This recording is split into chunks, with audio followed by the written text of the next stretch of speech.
Hi guys, welcome back to the next part of the tutorial. As promised, I will bring to you the trade section. Because I have researched preachers now which give you 1 trade point and 1 premium point, I can now access the trade section. Trades are benefits which will carry over through the eras. So they give you they give you really many different benefits. Some big, some small. It all depends on which trades you pick. So you should definitely spend some time in there and look at which ones you need. First of all, there's something to be said about the trades. In general, there are 3 kinds of trade points. The normal trade points, which you can use just like that. Then there are the purchase-able trade points, also known as premium trade points. You get them as normal trade points if you're premium, or you can purchase them for tribute if you aren't a premium player. And then there are superior trade points, which allow you to update your normal trades into superior trades, giving them, making them a little bit more efficient, increasing the benefit of those a little bit more. Well, another thing about trade points is every single section here has its own trade points generated by its own research building. So my medical trade points, where I got 1, aren't the same as my warfare trade points, where I got 0. Every single trade has its own cost of trade points. Between the eras you can reset the trade points, the trades usually. At least you could. I'm not sure how it will be handled later on, but I think the option will come back at least every once in a while. Okay, so as you can see, the cost is progressing. Every trade of a section costs more than the previous one, and you got to have the previous one to get the later ones. So basically, the more you want to specialize, the more expensive it becomes. But there are still a few trades which you definitely have to pick. In the welfare section, it's extended reach. You got to max that one as quickly as possible because it increases your patria size. I mean how many housings you can have, the max amount of housings. With all those trades you can have approximately 240 more followers. In the warfare building there are 2 trades which are must-have. Number 1, shedding victories increases how many soul shards you get from your soul shard bonus. So instead of a multiplier of 5, you can get up to a multiplier of 10 with the normal trade points. Not counting superior there. And there's also the reclaimer, which gives you a percentage increase of your expedition size. Very important because it allows you to progress through your patria quicker. Getting you through bosses quicker because your PvE level is higher and you can take more units with you, stuff like that. And yeah, in the medical care there's the Spirits of Honor down here. You definitely pick that, it's an awesome skill. My PC's lag crashing. Sorry if something. No. Apparently the recording is still running good. Okay. So wait a second. I've got a bad case of huge lag there. Fixed. Okay, sorry for that guys. And yeah. Now, how you acquire trades. You click on acquire. Wow. Yeah, you click on a trade, Then you click on acquire if you can, but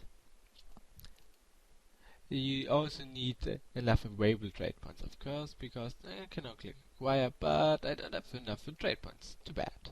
And those down there I can't even acquire because I don't meet the requirements, which means every trade except those scroll thingies over there, which enable you to buy a certain scroll from the trade from the altar, increasing the efficiency of your building a little bit, just the production output, not the research speed.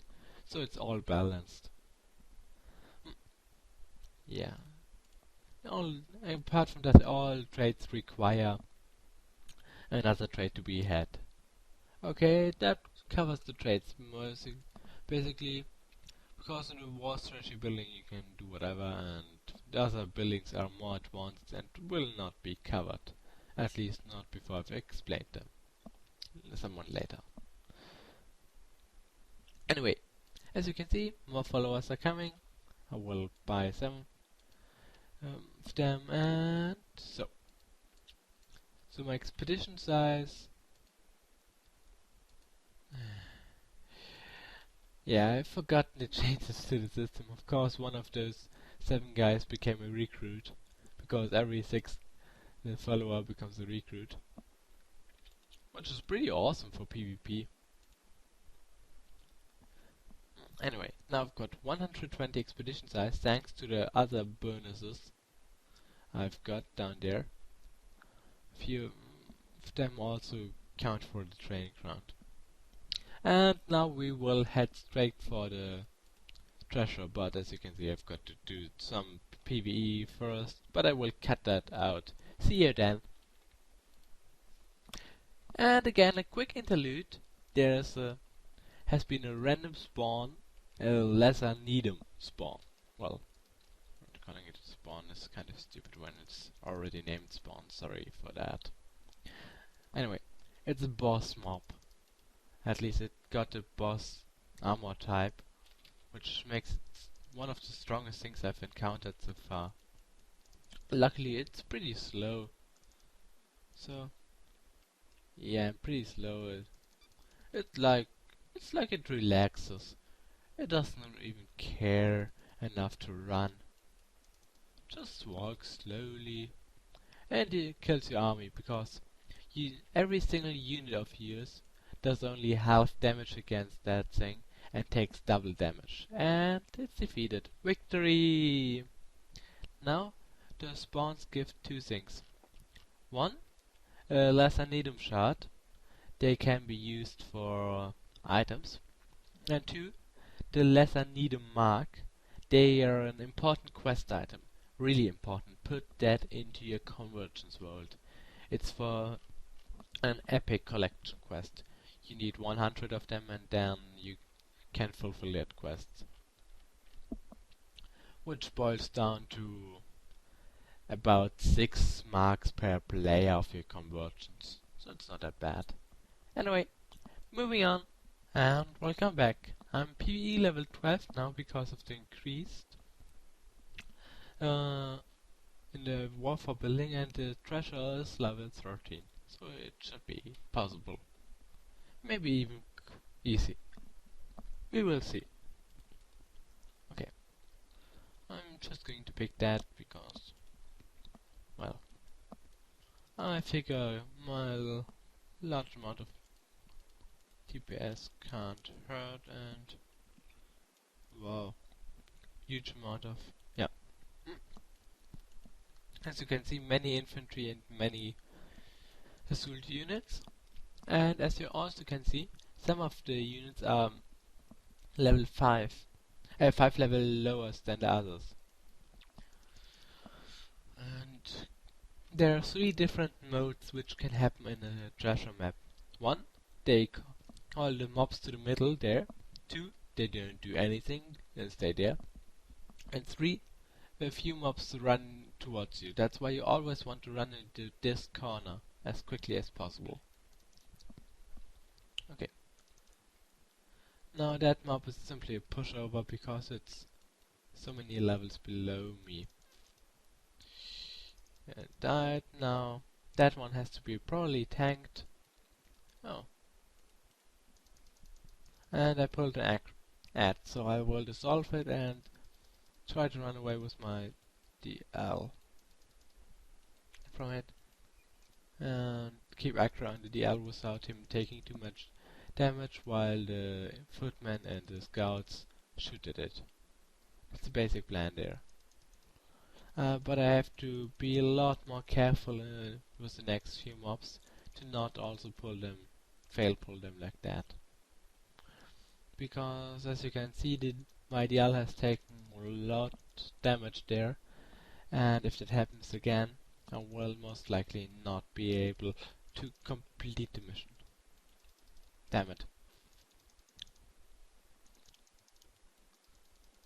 Now I'm trying to lose aggro there by just running away, and yay, managed to do that. But now my footmen have to suffer. As you can see, it's not going all too well for me. Especially since the footies currently seem to be unable to keep aggro on them. But now there's an infantry mob. Infantry mobs are really easy when you got 3 ranged with you. Especially if they're at the same level. As you can see, I'm just pounding away on them. He never stood a chance. Apparently he does. Come on. That's not fair. You're supposed to die. And now he does. Finally. After giving me quite some loot there. But not many mobs left. Apparently only 2 level 13 mobs are left. 3 level 13 mobs and 2 level 8 mobs, and then the boss mob thingy, the Deathbringer here. Oh, funny guy. Natural born killer, yeah. Probably not somebody you want to invite to a party.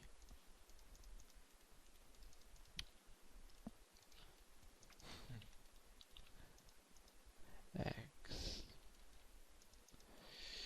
Yep. So just kiting that one again. Using one scout to keep the aggro and run with it, and as soon as the aggro switches, I will now micro that scout away around my other squads to keep the losses way lower than in the previous battle. As you can see, a little micro goes a long way for making stuff easier and reducing your losses, or whatever the actual word is. Anyway, gotta hurry a little bit because I'm running out of recording space. If that should happen, I will just clip a little bit away, so don't be too surprised. Okay, so pulling. Fail pulling again.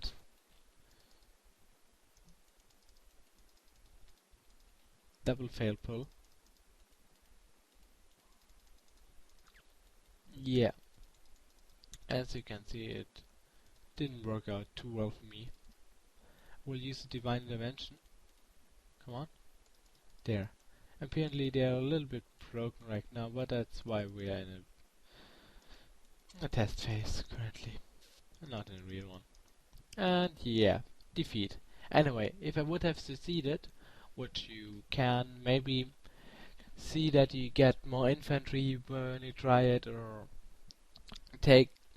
either take 2 infantry and 2 scouts, or wait for your preachers to have revived, because then it becomes really easy. Or, well, you